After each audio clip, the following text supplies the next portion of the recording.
Okay, so we've got our outline onto our Noodle Tools paper, and we're going to do the first page of text, format the first page of text. So again, you're in Noodle Tools, you've got the paper pulled up, and make sure that you go to that through the paper tab here so that you always know you've got the right paper. And once it pulls up, you go down to the bottom of the outline. And I have hit enter one time below the bottom so that it will get me down to a new page, and I'm going to insert page break. And I don't know why this particular paper keeps doing this, but it's got a random blank page, so I'm just going to backspace one so that it's got just the second page. So your cursor should be at the top of the new page. I'm just going to double check and make sure it's still Times New Roman, still 12-point font, still double spaced, and that is set up.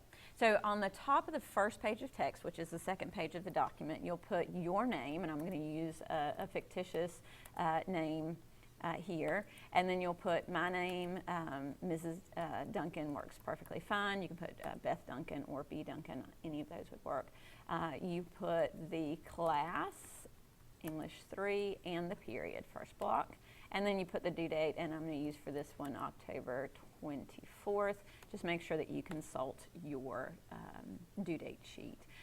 So after you put the due date, I'm going to spell out October just because it looks nice. You hit enter, and then I need to go back up to the top because I need my topic and my question, my research topic and question, which I've already got up here. And I'm going to copy that, either use Control-C or edit copy, any of that would work. And then you come back down here below the due date and paste it in. And notice that it is centered, and it should be. So then I'm going to hit enter, and I'm going to left align.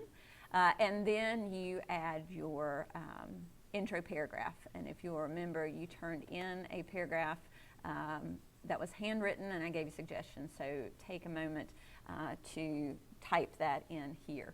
And be sure when you type it in that your thesis statement, which is the last sentence of the intro, is identical to your thesis statement up here on the outline. If it's not, I would copy what's in the handwritten one that you type in and paste it here. And that's how you set up the intro, the beginning of your paper.